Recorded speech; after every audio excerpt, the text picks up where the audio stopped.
Palakpakan natin si Lord. Mukhang mahina yan para kay Lord. Come on, let's give our best clap to the Lord. Sige po, yung palakpak ng pagpapasalamat sa Panginoon. Praise God. Let us pray. Heavenly Father, we would just like to honor and thank you for this wonderful day, God, that you've gathered us together in this place. Prepare our hearts, Lord God, and even our ears, Lord, to receive a word that comes from you. For we believe, Lord God, that this is the day that you have made for us to receive this fresh Rhema word that will going to challenge and change us, Lord God, for the rest of this 2026. We thank you, we love you, in Jesus' name, amen, amen, amen. Sige po, kayo po yung makakaupo na. Meron po tayong mga mangilan-ngilan na napanood para sa kung paano kumilos si Lord sa buhay nila. Ito pong 2025, last 2025. Pwede mo bang sabihin sa katabi mo, 2026, ikaw naman. Sa kabila, 2026, ikaw naman. Amen? Sino pong naniniwala dyan? Praise God, praise God. So, alam niyo po mga kapatid, 2026 is not a year of delay. Sabi mo sa katabi mo, 2026 is not a year of delay. Hindi ito yung panahon na ikaw ay maantala. Ito yung panahon na hindi mapipigilan yung galaw ng Diyos sa buhay mo. I want you to understand that this year is not the year for you to fear. Hindi ito yung panahon na ikaw ay matakot sa pagsunod sa Diyos. Itong taong 2026, hindi tayo dapat magdududa sa kayang gawin ng Diyos sa ating mga buhay, mga kapatid. Again, 2026 is the year to move from where you are to where God wants you to be. Ang 2026, it is a year na dadaling ka ni Lord sa lugar mo ngayon, doon sa lugar, doon sa antas na hinanda ng Diyos para sa iyo ngayong 2026. Sino pong may gusto nun, magsabi ng malakas na amen. At saka palakpakan mo si Lord, kapatid. In short, you will be leaving your comfort zone and stepping into God's zone of promises. This 2026, kapatid, may iiwanan ka. May comfort zone. Ito yung kasanayan natin sa buhay. Ito yung mga diyan ka na stuck. Pero ito yung taon na ikaw ay mag-step. Hello? Step up. Step forward. Hindi yung step backward. Kundi step forward doon sa mga pangako ng Diyos. Amen po ba? Pero kailangan magdesisyon tayo na maniwala sa kayang gawin ng Diyos. This year, I declare, you will grow in your faith, purpose, influence, and spiritual maturity. Ito po yung mangyayari at gagawin ni Lord po sa atin. Amen po ba? Do you believe this? Ngayong 2026, lalago ang iyong buhay pananampalataya. Lalakaran mo ang dakilang plano ng Diyos sa iyong buhay. Lalawak ang iyong impluensya at magiging matibay ang iyong relasyon sa Diyos at magiging ganap ang iyong paglagong espiritual. Amen? Sabi mo sa katabi mo, ngayon palang excited na ako sa gagawin ni Lord sa iyo. 2026 is not the year for you to be stuck. It is the year for you to move forward by faith. Ang 2026, kapatid, hindi ito yung ikaw ay mananatili sa iyong kinasadlakan o hindi ka man nasadlak kay sa iyong sitwasyon, hindi ka mananatili dyan. May maaabot ka, may mararating ka, may mararanasan ka, uusad ka, at ang buhay pananampalataya mo ang puhunan, kapatid, para ikaw ay umusad mula sa iyong kinakatayuan ngayon at dun sa gustong patunguhan mo na hinanda ng Diyos. Kapatid, mukhang hindi excited yung katabi mo. Hello? Tandaan natin, kapatid, we are not just called to survive, but we are called to lead. Hindi lang tayo tinawag ng Diyos para mag-survive lang. para maging ordinaryo lang ang buhay natin. We are called by God to lead. Amen? If we allow the Lord to lead our lives, we can effectively lead other people for Christ. Amen? Pag hinayaan po natin na manguna si Lord sa ating mga buhay, kaya po nating pangunahan yung mga taong ilalapit sa atin ng Panginoon patungo sa Kanya. Hindi mailalayo yung mga tao sa Diyos dahil ikaw ang kasama. Mailalapit yung mga tao na kasama mo sa Diyos dahil ikaw ang sinamahan. Tingnan mo yung katabi mo, mukhang yan ang dapat samahan. Amen? We are called by God for a very specific purpose. Kasi pakiramdam nung iba, di ba, narinig natin yung mga testimony, iba't ibang klase ng mga avenues, may mga pumasa sa biyaya ng Diyos, may umayos ang kabuhayan, yung pamilya, di ba, kahit yung mga maliliit na bagay. Actually, it's not just about finances hindi naman lahat doon pati sa pagtatagumpay. Alam mo yung binago ka ni Lord noong 2026 o 2025, it's a breakthrough. Yung dati, tamad kang magsimba, ngayon excited ka na, it's a breakthrough. Yung dati, wala kang time mag-pray. Ngayon, may time ka na nag-pray. That's already a breakthrough. Amen? Dati, hindi mo naiintindihan yung commitment sa Panginoon. Ngayon, nagkukumit ka na. Nag-involve ka na sa ministry. That is already a breakthrough. Amen? Dati, hindi ka nagtitake down notes. Ngayon, nagno-notes ka na. That is already a breakthrough. Dati, inaantok ka pag church. Ngayon, hindi na. That's already a breakthrough. Come on, palakpakan mo si Lord, kapatid dyan. Amen. Kasi iniisip ng iba, walang masyadong significant na nangyari sa buhay ko, Pastor. This word is for you. You are not left behind. You are being prepared. Yung iniisip mo, wala namang nangyaring significant sa buhay ko, Pastor Kaya iniisip mo, parang nangyari, na left behind ka na, napag-iwanan ka na. Hindi ka napag-iwanan, hinahanda ka ni Lord ngayong 2026. Yung parang, bakit silang dami nilang testimony? Bakit sila may karanasan sila? Kasi yun ang resulta ng breakthrough sa loob. Kaya merong manifestation outside. Amen? Hindi ka inabandon ni Lord ng 2025. Hindi ka iniwanan ng Lord. Hello, you are just being prepared by God. Amen? Sabi mo sa katabi mo, hinanda ka lang para ngayon. You are not stuck. You are being positioned. Anong ibig sabihin nun, mga kapatid? Hindi ka lang natigil dyan, hindi ka lang nabara dyan, pinuposisyon ka lang ni Lord. Kasi matindi ang gagawin ni Lord ngayong 2026. Pinosisyon ka na God cannot bless you if you are out of place. But when God position you to a proper place, then be ready for what God will going to do in your life. Sabi mo sa katabi mo, hindi ka na stuck. You are just being prepared by God. Amen? Ikaw naman, ngayong 2026. Amen? Sabi mo sa katabi mo, sa atin to. Hello? Alam niyo mga kapatid, no?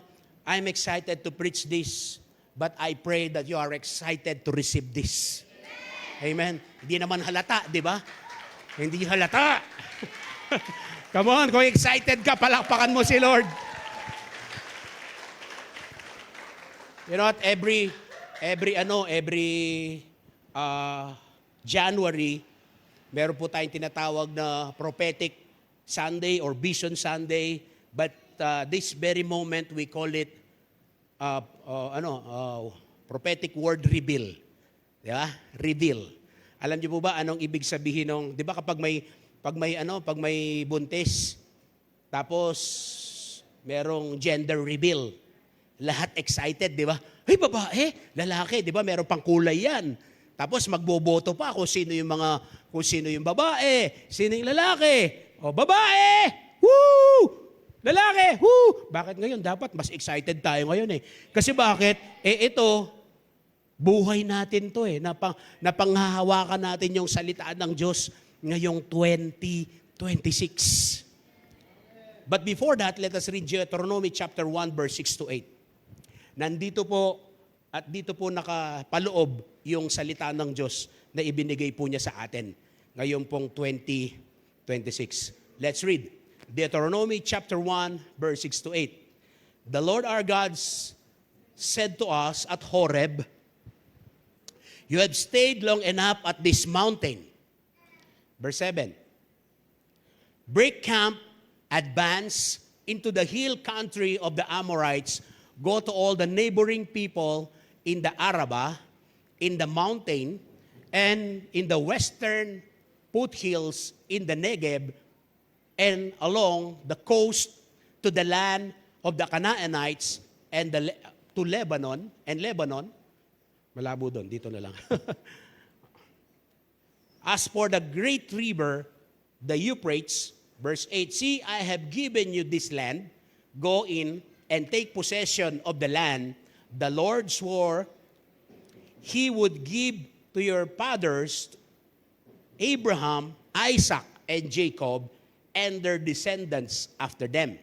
So, just to give you an idea, just to give you a background, the book of Deuteronomy,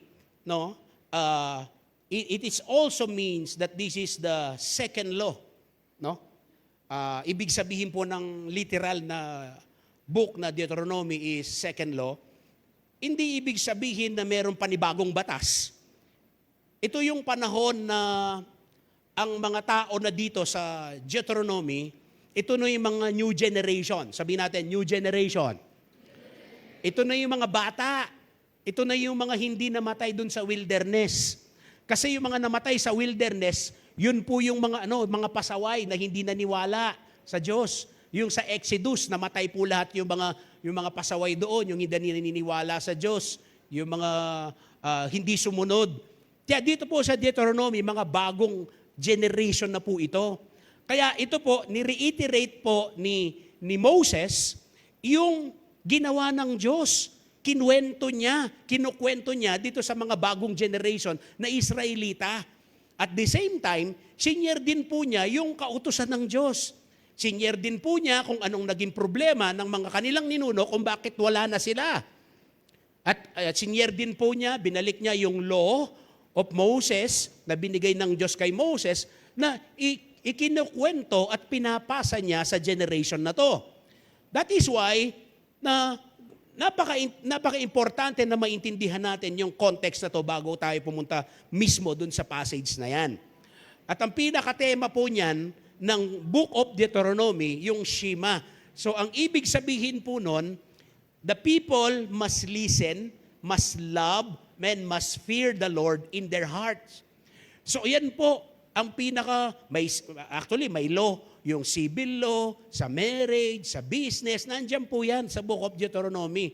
Inulit po ulit, ni-reinstate. Kasi gusto ng Panginoon na maalala at ma-educate ulit yung mga young generation dito po sa Book of Deuteronomy. So, ni-share niya yung importance ng law, ng pagsunod, ng pag-ibig sa Diyos, at saka yung makipag-covenant silang muli sa Panginoon. So parang binasa nyo na po yung Book of Deuteronomy kapag naiintindihan, kapag nakasunod po kayo dito sa sinasabi ko. So yan po, At ito yung instruction na napakahalaga, yung binasa natin, yung Deuteronomy chapter 1 verse 6 to 8, because they are about to enter to the promised land. Ito po yung generation na papasok po sa lupang pangako dahil ito po yung naniwala at dahil ito po yung mga bagong henerasyon. That is why Moses is trying to convey the message of God in their generation because the older generation died. So this is the new generation that Moses is talking to. So, kailangan niyang ulitin, kailangan niyang ipaalala, kailangan niyang ituro at winarningan din sila. Hello? Yung hindi pagsunod, pupipili kayo kung sino ang susundan ninyo. Ikakamatay nyo yan. Yan po yung sabi ni Moses. Kaya pag binasa po natin yan, maintindihan natin na kung papaano mapagmahal ang Diyos, kung papaano lubos-lubos ang grasya ng Diyos, Kaya gusto niyang ulitin ito sa mga bagong henerasyon. So yan po yung konteksto ng Book of Deuteronomy. So let's go back to Deuteronomy chapter 1 verse 6 to 8. The Lord our God said to us at Horeb. So they are about to enter to the promised land. Wala pa sila doon. Papunta pa lang sila doon. Amen. Nasa 2026 na tayo, pero meron pang 11 months na tatahakin tayo. Amen po ba? So let's read. The Lord our God said to us at Horeb, you have stayed long enough at this mountain. So this is what God is telling them. Break camp and advance into the hill country. See, I have given you this land. Go in and take possessions of the land. So this is the very word that comes from the mouth of God, speaking to Moses, and Moses is conveying it to the people, which is the Israelites. Alam niyo po mga kapatid, in this passage, we must realize, and also in our lives, that there comes a time when God says, enough staying, it's time to move. Matagal na silang nandun sa Horeb, hindi naman yun yung lugar na hinanda ni Lord para sa kanila.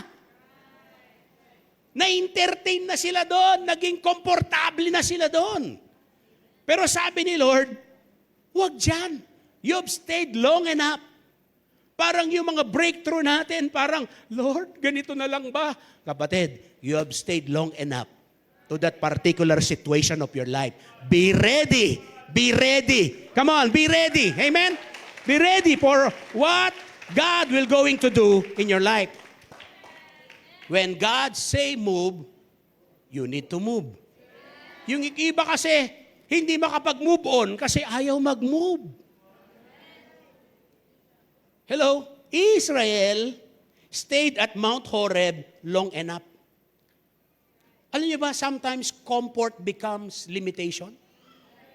Sometimes yung komportable ka na, yung comfort, yun ang naglilimit sa atin para magawa at maranasan natin yung gustong iparanas ng Diyos sa ating mga buhay. Kaya mga kapatid, no? 2026 is the year of divine advancement. Palakpakan natin si Lord. Come on! Come on! You stayed long enough suffering. It's time for you to advance. You stay long enough on that kind of situation. It's time for you to advance. Come on. Come on, palakpakan natin si Lord, mga kapatid. Listen. Advancement is not just movement. It is God's directed process. Progress. Ang advancement, hindi lang yung tayo ang gagalaw. Ibig sabihin, may instruction na binigay si Lord, kaya tayo gagalaw. Hindi ka gagawa ng sarili mong galaw, dahil kadalasan yung galaw natin, yun ang nagpapatagal, yun ang nagpapabagal. But God's advancement, divine advancement, it is not the move that you will going to do. It is God's directed progress in our life. Sa buhay mo, sa buhay ng pamilya mo, sa buhay ng ministry, sa buhay ng negosyo mo, magkakaroon ng divine advancement. Amen. Do you believe that? Palakpakan mo si Lord kung naniniwala ka dyan. What advancement means? Advancement means moving from where you are to where God wants you to be. I want you to clarify this.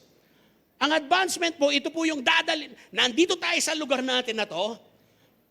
At dahil gusto tayong i-move, i-advance, i-promote, magkaroon ng progress sa life natin, isik natin si Lord kung saan tayo gustong dalhin, saan tayo gustong i-elevate ng Panginoon. Amen? It is only possible, one of the meaning of advancement is leaving our comfort zone and stepping into God's zones of promises. Alam niyo yung willing mag-step up, yung willing mag-step forward, kahit wala kang masyadong nakikita, pero sabi ni Lord, go. Sabi ni Lord, maglingkod ka. Sabi ni Lord, ituloy mo yan. Makikita natin yung galaw at kilos ng Diyos sa ating buhay at apektado yung ating pamilya at buong henerasyon na nakakonekta sa atin. Advancement also means it is growth in faith.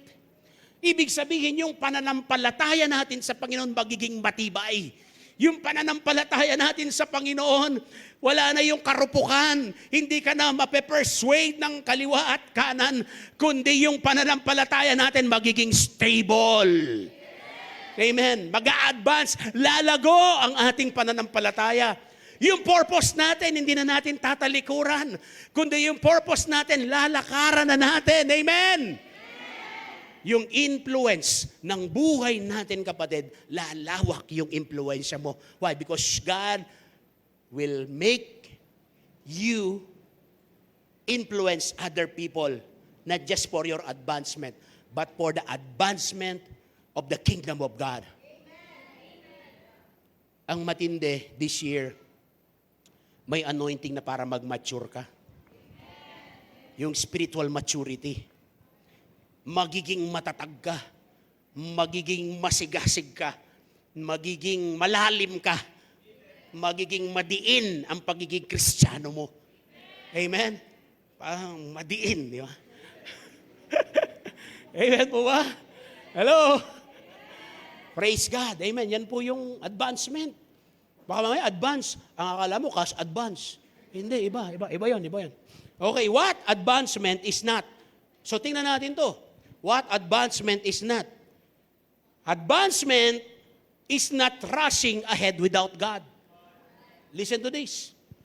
Yung tunay na advancement, kapatid, gagalaw ka, dapat nandyan si Lord. God-directed nga Move it. So ngayon, huwag mong madaliin. Dapat no rushing. Amen? Sabi mo sa huwag magmadali. Because advancement is not rushing ahead without God. Not competing with others. Hindi yung may ginagawa na sa Lord sa kanya, dapat sa akin din. No. That's not advancement. Sabi mo sa katabi mo, mind your own advancement this year. You will be encouraged, you will be challenged, but never compete.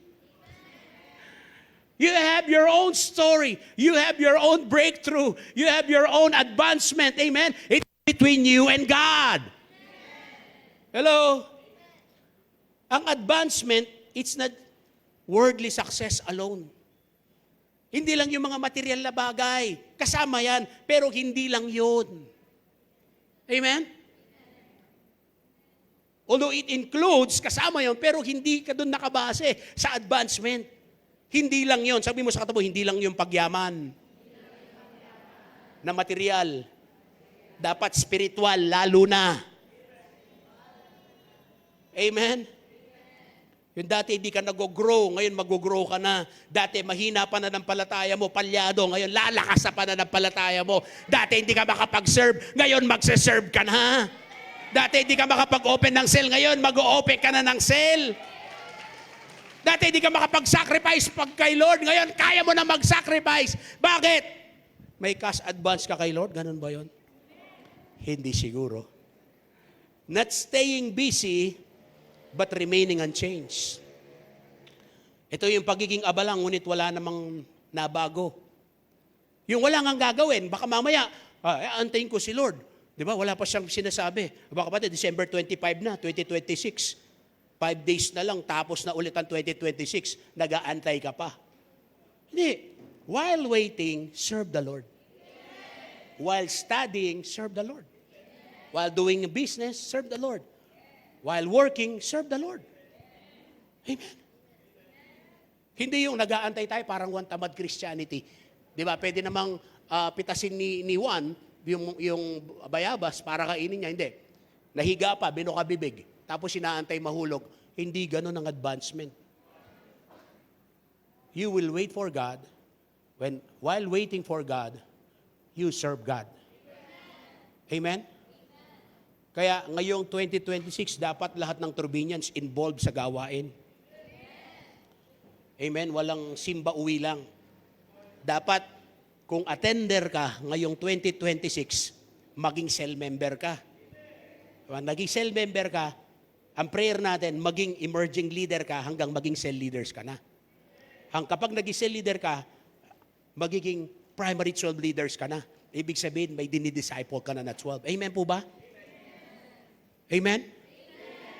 Naintindihan po ba natin mga kapatid? Alam niyo po yung word ng Panginoon sa mga Israelita, dun sa binasa natin sa Exodus, yun din po yung word ni Lord sa atin. Napakahalaga kasi na sa loob ng isang taon, meron tayong pinanghahawakang salita niya. I believe with all of my heart, I strongly believe with all of my heart, that this year is the year of divine advancement. Advancement. Advancement. Hindi ka paurong, paabante ang buhay mo. Amen? Praise God. Number 1, advancement begins with God's command. According to the passage that we have read, God decided the season of advancement. It is not our decision. It is God's decision for our advancement. Advancement begins with God's command. Dapat maging maliwanag po sa atin yan, mga kapatid. Baka ikaw lang advance ng advance. Kaya pagdating ng sweldo, wala ka ng sweldo, in-advance mo lahat eh.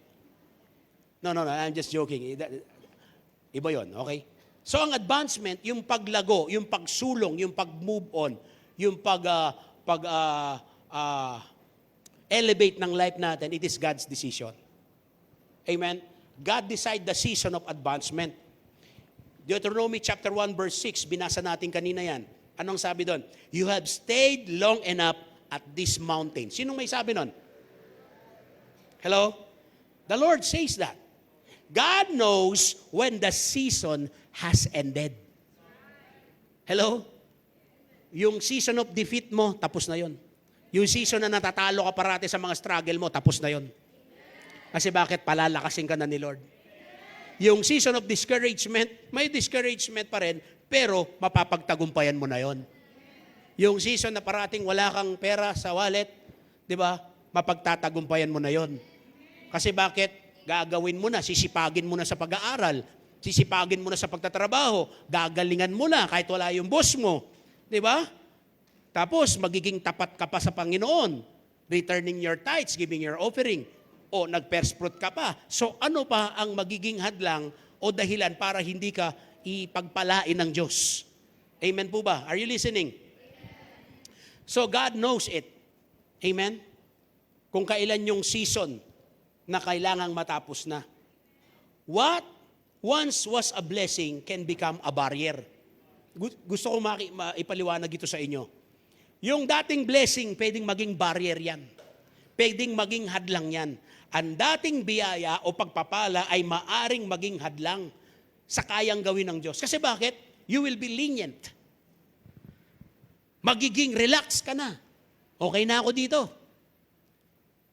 Hindi mo na gagawin yung mga bagay na ginawa mo noon kung bakit ka nakatanggap at kung bakit ka nag-mature, bakit ka nag-grow, bakit ka pinagpala ng Diyos. It's because of what you have done and it's because of the grace of God. And now, because of what you have today, you will relax, you will stay calm, and you are not ready to do something. So, sometimes yung blessing, sometimes yung pagiging komportable natin kung anong meron tayo, pwede ding maging hadlang yan sa matinding gagawin pa ni Lord sa atin. Amen. Sabi mo sa katabi mo, meron pa. Lalago ka pa. Magmamature ka na. Amen. God's blessing is about to be poured out upon your life. Another level of blessing. Because what we have, what you have today is nothing can compare for what God has prepared this 2026. Amen po ba? Advancement begins when God says, move now. Di ba? Hindi yung sabi ni Lord, move now. Maya na. Hindi. Dapat, ngayon 2026, dapat maging masunurin tayo sa Diyos. Amen? God speaks when it's time to move.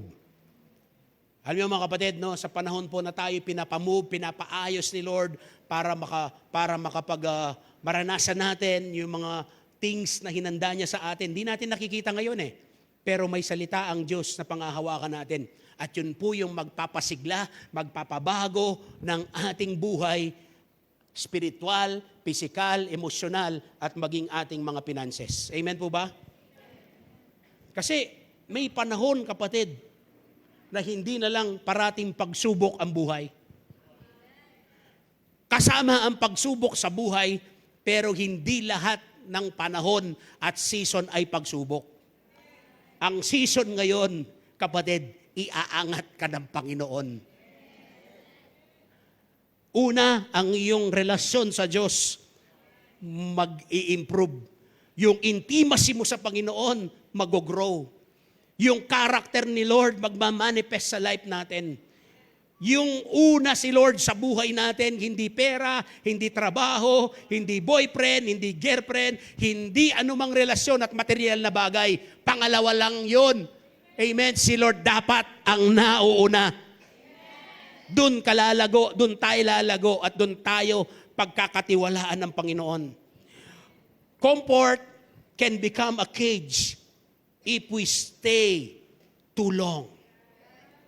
Yung comfort pwede pong maging hawlayan para hindi po natin maranasan yung matinding galaw ng Diyos sa ating mga buhay. At minsan po, mga kapatid, yan po yung pipigil sa atin. Kasi bakit? Okay na ako eh. Okay na ako. Hello? I'm not teaching you to be ungrateful, uncomfortable dun sa mga bagay. No. I'm teaching you that God has prepared more for you this 2026. There is more. Sabi mo sa kanila, there is more. Sa kabila, there is more. Kung naniniwala ka dyan, palakpakan mo si Lord. Amen. Ito po yung katotohanan. Some people are spiritually saved, but emotionally stuck. May mga taong ligtas sa spiritual, ngunit nababalot ng matinding emosyon. Anong ibig sabihin niya, mga kapatid? No, save ka na eh. Pero you are emotionally attacked and stuck by the enemy, kaya hindi ka na makapag-move. Kaya parang ang isip natin, hanggang dito na lang. Sagad na. Sabi mo sa katabi mo, hindi pa. Meron pa na gagawin si Lord. Di ka pa nga nagsiserve kay Lord eh. Isinuko mo na ba ng buong buhay mo sa Panginoon? If we are saved by God, we need to serve God because we are saved to serve. Some people are saved but not serving others. Dati tayo sineserve. Ngayon kapatid, itong taon na to, ikaw naman ang magsiserve doon sa mga baguhan. Hindi na ikaw yung inaasikaso, kundi ikaw nang mag-aasikaso sa mga bagong mga idadagdag ng Panginoon sa pamilya ng True Vine. Amen? Magmamature ka na, magiging spiritual kuya, spiritual ate ka na. Amen? Some are blessed but not progressing. Anong ibig sabihin yan? Ang ilan ay pinagpala na, ngunit hindi umuunlad. Ibig sabihin, nandun na yung blessing pero hindi umaabante ang buhay. Ibig sabihin, meron naman pero walang pag-unlad. Possible ba yon? May pera naman pero hindi umuunlad. Hello? Kaya kapatid, yung blessing na galing sa Panginoon, ito po ay walang sorrow, walang kapighatian. Kaya may pag-asenso, may pag-abante yung ating mga buhay ngayon pong 2026. Advancement starts when we obey God's voice. Amen? Advancement starts when we obey God's voice. Mangyayari po yan.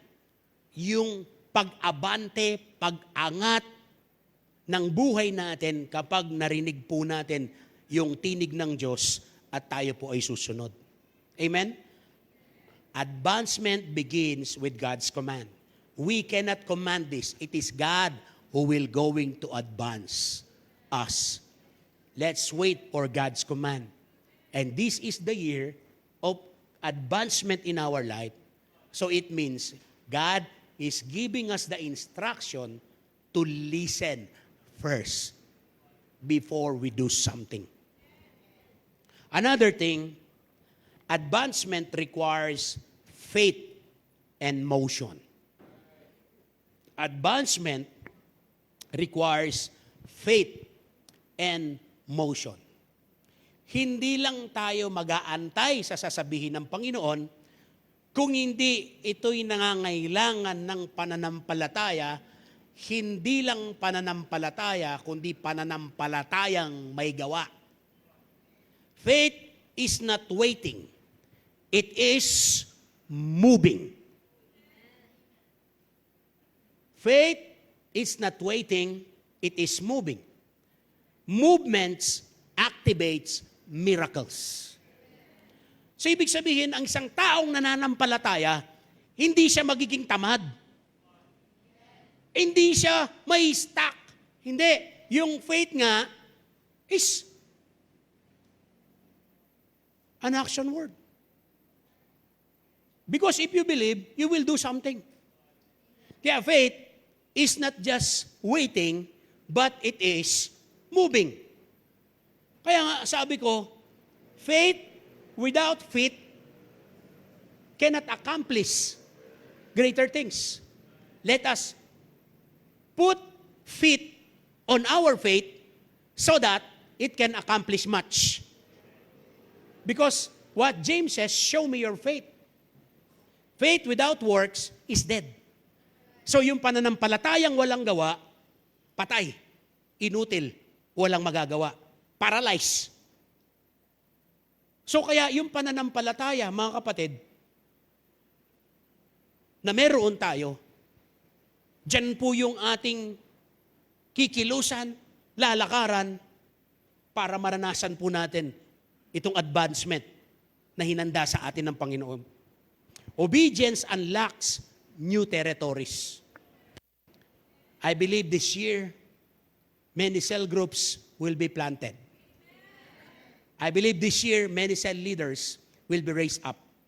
The emerging leaders will become a new cell leader because there are territories that God has already prepared to each and every one, and that territories will be unlocked. We can plant cell groups or even churches this year. Do you believe that, mga kapatid? So when we obey the Lord, something is being unlocked. Sa pagsunod natin sa Panginoon, mayroong mga nabubuksan. Parang sa laro, per level. Pag napagtagumpayan mo, may ma-unlock na laro ulit. Pag napagtagumpayan mo na yun, may ma-unlock ulit. Sa buhay Kristiyano, kung gusto mong ma-unlock yung next level para sa kingdom advancement ni Lord sa buhay mo, pagsunod ang mag-unlock ng next level, ng breakthrough, ng blessing, ng paglago sa iyong buhay. Woo! Hallelujah! Amen! Anong sabi ng verse 7? Break camp and advance. Very, very strong yung sinabi ni Lord. Advance. Move. Don't stay. Don't be stuck. Hello? Move from your comfort zone. That's why it requires not just faith, but faith in motion. Faith in action. Faith is not passive. It should be active. Yung pananampalataya, hindi yan dapat passive. Hindi yung sinabi natin, tapos wala naman tayong gagawin. Hindi. Pag nanampalataya ka, yung pinanampalatayanan mo, yun ang lalakaran mo. Lord, I believe this year, 2026, umaten ako ng leadership empowerment. Wala pa akong cell group pero emerging leader daw ako. Lalakaran ko ngayon ang pagiging leader. Mag-iisip ako kung paano mag-isip ang leader. Mag-iisip ako kung paano mag-isip ang isang cell leader. Hello, are you listening? Sinabi ng doktor, may taning ang buhay mo. Pero sinasabi ni Lord, i-advance pa niya. Dadagdagan pa niya buhay mo. Amen? Kaya iniisip mo, magaling na ako. Dahil magaling na ako, magpapunction na ako ng normal. Maghahanap ako ng trabaho, magninegosyo ako, maglilingkod ako sa Panginoon. Sinabi ng doktor, may taning ang buhay ko. Pero sinasabi ni Lord, dadagdagan pa. I-advance pa ni Lord ang buhay ko. I-extend pa ni Lord ang buhay ko. Kapatid, if you are that person, receive that word. Amen? I-advance ni Lord. Pero, hindi ka dapat passive na klase ng tao. Hindi ka dapat passive na klaseng Kristiyano. Kailangan marunong tayong sumunod sa pinapagawa ng Panginoon. Amen? God did not carry Israel into the promised land. They had to walk. Amen? God did not carry the Israelites to the promised land. They had to walk. Ibig sabihin, kapatid, hindi naman binuhat ng pangkaya. Kaya ni Lord yun? Kaya niya. Diyos siya, walang imposible. Hindi naman niya, okay, ang tagal nyo, di ba? Ang dami nang namatay sa inyo, hanggang ngayon, nandiyan ka pa rin. O sige na nga, bubuhatin ko na lang kayo sa hipo-hipo. O yan, promise lang. Sa totoo lang, kaya ka namang dalhin ni Lord doon eh. Kagaya ng Israelita. Pero hindi binuhat ni Lord ang mga Israelita. They had to walk. Sabi mo sa katabi mo, kaya namang gawin ni Lord eh. Yung advancement mo eh. Pero kailangan mong gumalaw. Ikaw ang lalakad. Ikaw ang susunod. Amen? You have to walk by faith and not by sight. Alam niyo po, yung faith requires movement. It is not just a movement, but it is a risk and obedience. Yan po yung totoo. Kasi may risk ka eh, yung movement. Kailangan mong sumunod doon sa pinapagawa ni Lord, sa instruction ng Panginoon. Kaya lang, madaling mag-move, madaling sumunod kapag walang risk. Pero kapag may risk, kapatid, kaya mo po bang sumunod? Parang sa mga businessman, walang lumalagong businessman na hindi nagtitake ng risk. Alam niyo ba anong ibig sabihin ng risk? Alam niyo ba anong composition ng faith? 99% risk. Kasi paniniwalaan natin yung sinabi ng Lord kahit wala ka pang nakikita. But I stand and I will hold on, hang on the truth of God's word. Kasi bakit? Totoong salita ng Diyos. Pinatunayan na ng Diyos yan, kapatid. Magdududa ka pa ba? May risk. Pwedeng ma-persecute ka. Pwedeng mawalan ka ng kaibigan. Pwedeng magkaroon ng testing sa buhay mo. Pero, pag sumunod ka, nakita ng Lord ang iyong pagsunod at ang iyong pananampalataya, kakaiba ang advancement na gagawin ni Lord sa iyong buhay. Kaya James chapter 2 verse 17 says, faith without work is dead. You must move even when you do not see everything clearly.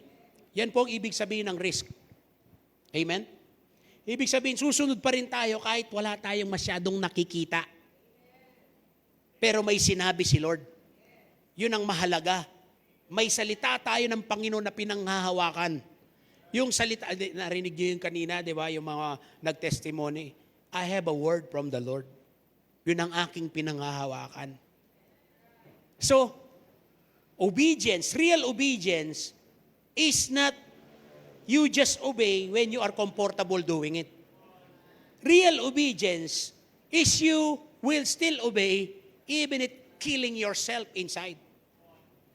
Kasi yung word na obedience, the word obedience, if you will going to look at it, there is a word in the middle of the word obedience, it's the word die. And in the middle of the word die, there is a letter that is in the middle of it, it's letter I. So, if I need to be obedient to the Lord, I must die. Sino po gustong maging obedient? Sabi mo sa katabi mo, mamatay ka na sana. Pastor! Ano naman yan? No. Okay. Ayusin natin. Mamatay ka na sa malimong at masama mong ugali. Sa mga mali na nakagawian. Sa mga bisyo. Sa mga bagay na kakalulong sa'yo na hindi nagiging productive sa'yo. Amen? Imagine, gusto mo pagpalain ka ni Lord. Tapos, ang tamad mo. Ang dami mong oras sa paglalaro ng games. Alam nyo, hindi lang ang bata nag-games ngayon. Di ba, nasa trabaho ka, games ka ng games. Di ka naman binabayaran dahil sa games. Sa trabaho yun eh. Di ba? Hello? Are you listening? Hello? Sabi mo sa katabi mo, mamatay ka na sana. Sa pangit na ugali, sa pangit na... Yung mga kasalanan, yung nagdudulot sa atin, doon tayo mamatay. Sino po dito yung, ito amin po kayo, yung pumunta ka sa patay, tapos yung patay na yon may utang sa'yo. Di ba? O kaya yung namatay na yon, yun yung ano, yun yung nang-agaw sa'yo. Nung ex mo. Di ba pag nandun ka ba, magigiganti na ako, patay na rin siya. Kukurting ko siya. Umaray ba yung patay? Hindi, patay na yun eh. Ang isang taong patay, kahit gaano mo kurutin, kahit gaano mo sigawan, kahit gaano mo i-reject, kahit gaano mo i-persecute, patay na yun. Yung buhay, sige, sabihin mo pa, isa pa. Buti na lang, nagsimba ko ngayon, wag ngayong Sunday, Monday na lang. Tatamaan ka sa akin. Amen? So saan po tayo dapat? Kasi masusubok po tayo ngayon. It requires action, movement, risk. It requires obedience. Sabi ko nga, madaling sumunod kapag nakikita natin maganda eh. Pero alam niyo po ba, kapag maganda na, dapat mag-pray ka na. Lord, bakit maganda lahat ng nangyayari sa buhay ko? Kasama pa ba kita, Lord? Kasi si Lord, pinersecute eh. Hello?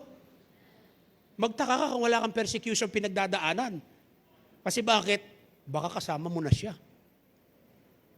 Kasi anong sabi ni Jesus? Lahat ng susunod sa akin, ipe-persecute.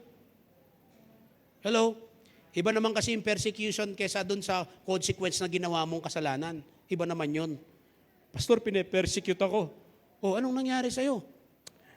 Nung araw kasi may ninakaw ako. Ngayon nahuli ako. O hindi persecution yung consequence yun.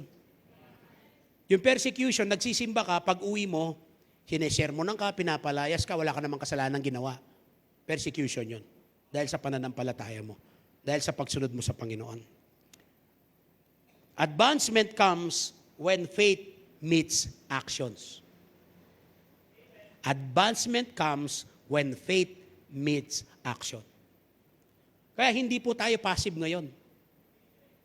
Dapat may pagsunod at mayroon po tayong paggalaw, pagkilos, patungo sa pagsunod sa kalooban ng Diyos. God supplies the promise, but we must take the steps. Amen? God supplied the promise, but we must take the steps. So ibig sabihin, may pangako ng Diyos eh. Itong 2026 advancement na to, hindi ka aatras nito, hindi ka paurong dito eh.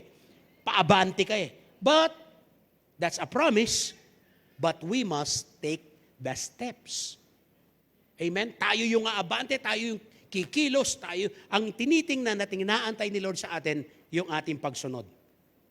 Sabi mo sa katabi mo, ang inaantay ni Lord, pagsunod. Number 3, advancement is already prepared by God. Sabi mo sa katabi mo, yung advancement ng buhay mo, hinanda na ni Lord. Anong sabi ng Deuteronomy 1:8? Si God mismo may sabi sa kanila, so I have given you the land. Hello, are you following? So, ni-ready na ni Lord. Sabi niya, I have given you the land. Sabi mo sa katabi mo, hinanda na ni Lord sa buhay mo. God speaks in the past tense about future victory. Ang Diyos ay nagsalita na, no? Sa panahong nagdaan tungkol sa tagumpay ng hinaharap. Yan po yung totoo. Kaya nga yung advancement is already prepared by God. Nakahanda na, kapatid, yung gagawin ni Lord sa iyo. You are not just fighting for victory, you are walking into victory. Hindi lang tayo makikipaglaban para sa pagtatagumpay, kundi lalakaran mo na yung pagtatagumpay ngayong 2026. Kapatid, the truth is, according to the passage, before they arrived, God already gave it to them. Bago pa sila dumating, hinanda na ni Lord. Kapatid, bago pa dumating yung 2026, hinanda na ni Lord.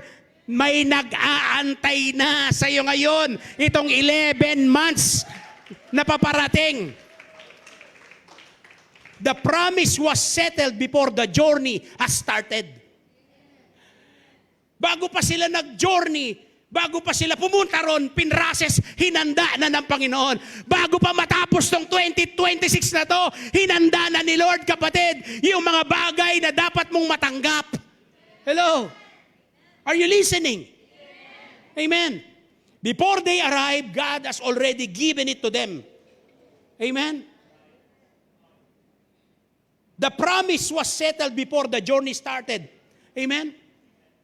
Bago pa sila lumakad, nandun na eh. Bago ba dumating, matapos ng 2026, may nakalaan na para sa'yo?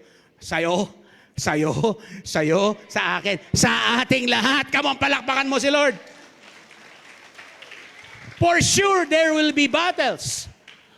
For sure, there will be challenges. For sure, there will be testings. But the battle has already been decided. The battle has already been won. Because we are not fighting for victory. We are fighting from the position of being and having the victory. From victory. Hindi tayo makikipaglaban para manalo, kundi tayo ay makikipaglaban to reinforce the victory what Christ has done in our lives 2,000 years ago. Lalabang ka sa labanan ng 2026, hindi para magtagumpay. Matagumpay ka na. You just reinforce the victory that you have already have because of Jesus Christ. Tingnan mo yung katabi mo, panahon na para magising ka, kapatid. Joshua chapter 1 verse 3, every place that the sole of your foot shall tread upon, that I have given unto you. Bawat apakan ng iyong mga paa, yan ay ipagkakalob sa iyo ng Panginoon. Amen po ba? Walang imposible sa taong marunong magtiwala. Walang imposible sa taong marunong sumunod sa kayang gawin ng Diyos sa kanyang buhay. What God has prepared cannot be stopped by opposition. What God has prepared to you cannot stop by the opposition. Ang mga bagay na hinanda ng Panginoon sa iyong buhay, ngayong 2026, hindi kayang hadlangan ng kalaban. Bakit? Kasama mo ang Diyos. The Bible says, if God is for me, who can be against me? Amen. Palakpakan mo si Lord, kapatid. Woo! Praise God, praise God. Advance with confidence. God has gone ahead of you. Nauna na si Lord, kapatid. Magkaroon tayo ng kumpiyansa, tiwala sa Diyos. Nauna na si Lord. Hinanda na niya. Kaya advancement is possible because God has already prepared it. Amen? Last and final. Dito po sa message na to. Advancement requires courage and obedience. Advancement requires courage and obedience. Advancement requires responsibility, obedience, and courage. If you want new levels, you must accept new challenge. Sabi mo sa katabi mo, if you want new level, accept new challenges. May challenges po.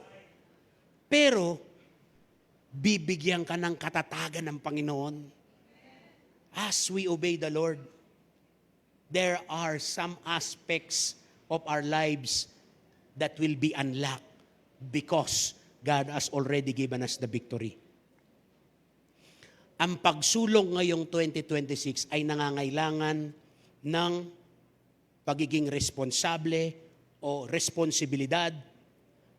Yan ay ating pagsunod at lakas ng loob. Kung gusto mo, ngayong taon na ito, na ikaw ay gumalaw, lumakad sa bagong antas na dapat nating tanggapin ang mga hamon ng buhay. Pero, may pagtatagumpay na hinanda na ang Panginoon. Joshua chapter 1 verse 9, be strong and courageous, for the Lord your God will be with you wherever you go. Pwede mo bang sabihin sa katabi mo, be strong and be courageous, for the Lord your God will be with you wherever you go. Sa kabila, sabi mo, be strong and be courageous, for the Lord your God will be with you wherever you go. Alam niyo mga kapatid, fear delays destiny. Obedience accelerate blessings. Sige, yung paborito mong katabi, sabi mo sa kanya, fear delays destiny. Obedience accelerate blessings. Amen?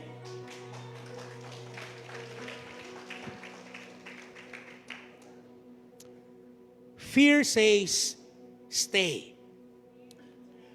Faith says, step out. Kapag takot ka, diyan ka na lang. Pero kapag may pananampalataya ka, palaban ka. Sinabi ni Lord lalakaran ko yan na may pananampalataya. Why? In the end, obedience turns promises into possession. Yung ating pagsunod, yung mga pangako ng Diyos, mapapasa kamay mo na yan. Yung kaligtasan ng iyong buong sambayanan, narinig natin, may nag-testimony, hindi lang yung pagkapasa niya sa board exam, kundi yung buong pamilya niya ay nandito na sa church. Hindi kayang bayaran ng salapi yung kapatid.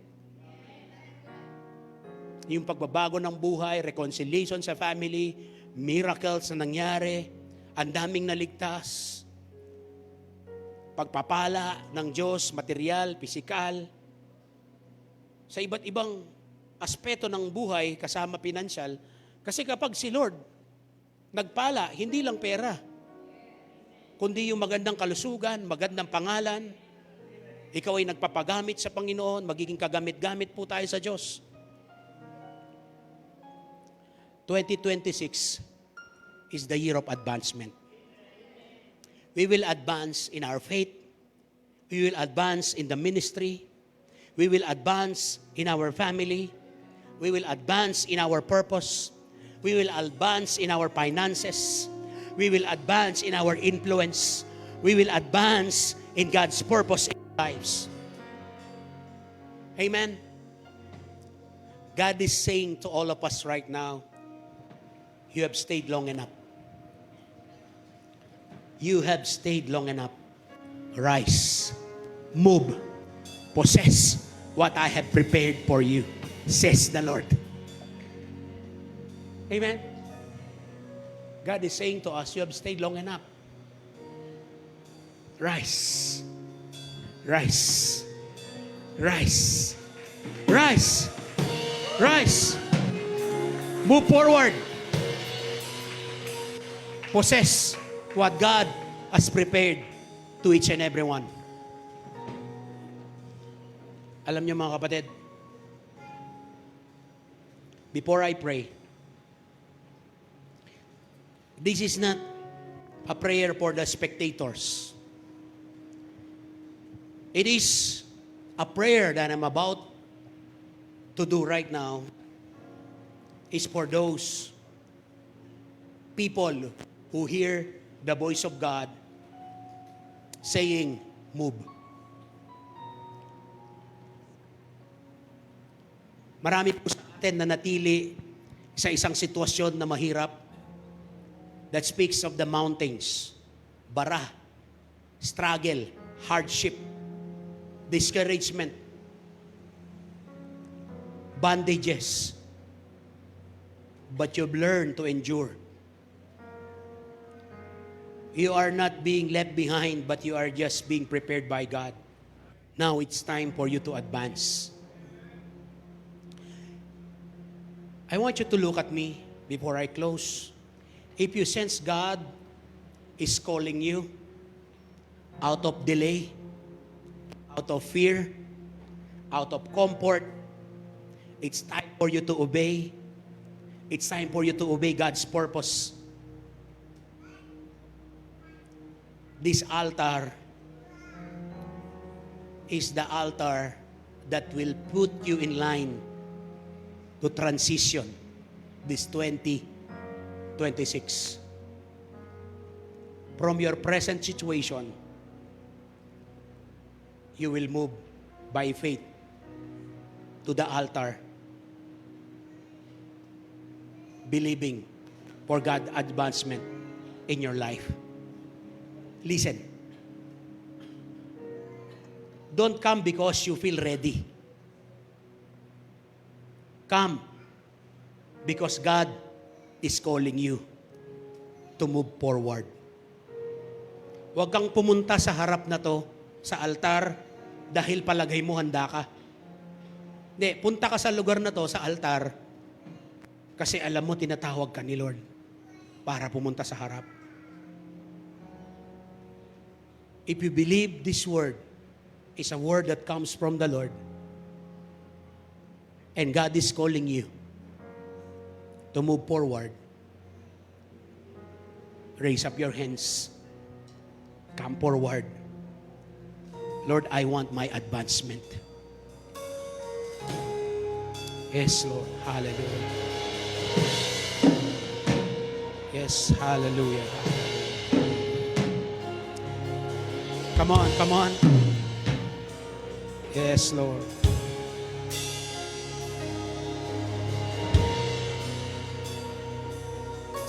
Hallelujah. You stayed long enough. Ang dami mo ng pinagdaanan. Hindi madali ang iyong pinagdaanan, kapatid. You stayed long enough. I want you to pray personally. The message is clear. Maliwanag pong mensahe.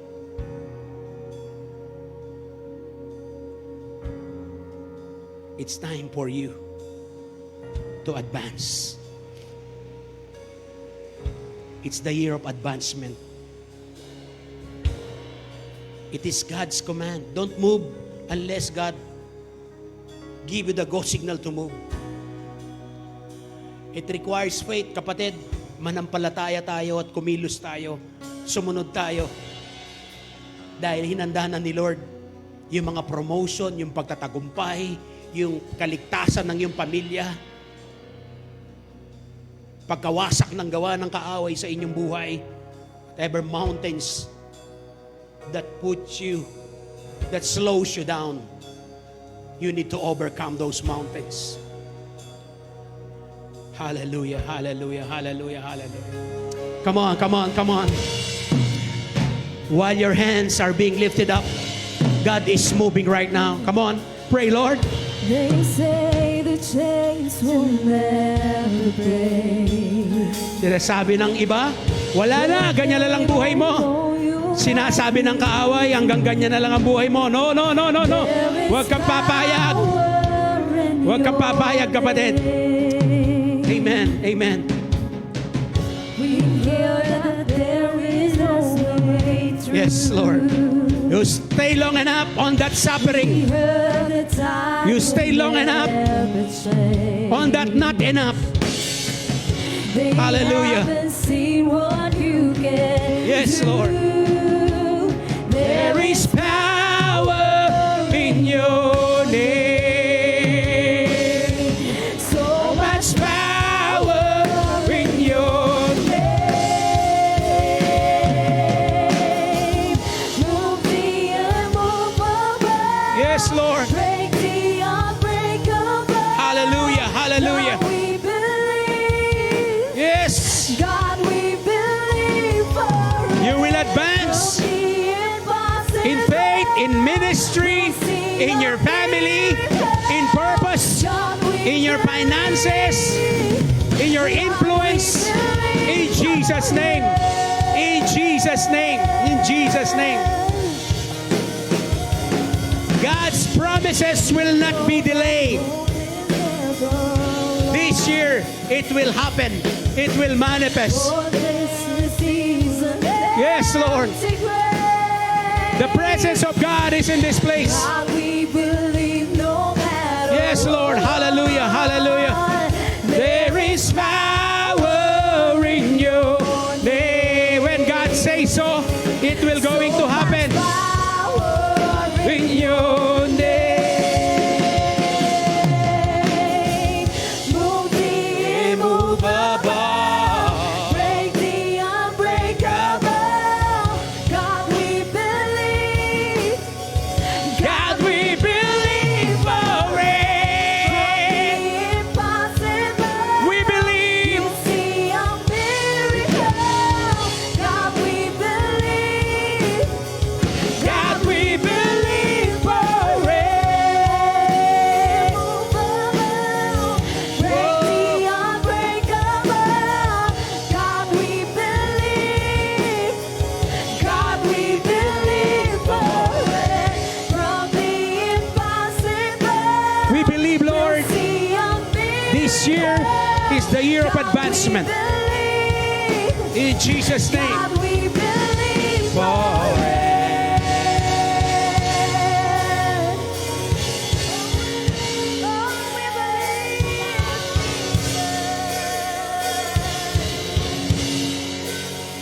You are the way when there seems to be no way. We trust in you, Lord. You have The final say. You are the way when there seems to be no way. We trust in you, God. You have the final say. You are the way when there seems to be no way.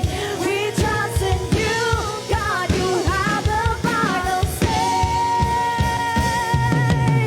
Come on, let's give the Lord the best clap. Palakpakan po natin si Lord.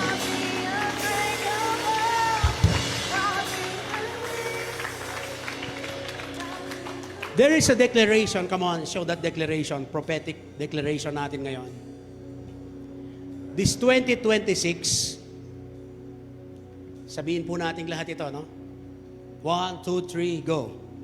This 2026, I step into God's divine advancement. I break every limitation and stagnation. I move forward in faith, favor, and fruitfulness. What God promised, He will fulfill. I will rise, I will advance, I will possess the land in Jesus' name. Amen.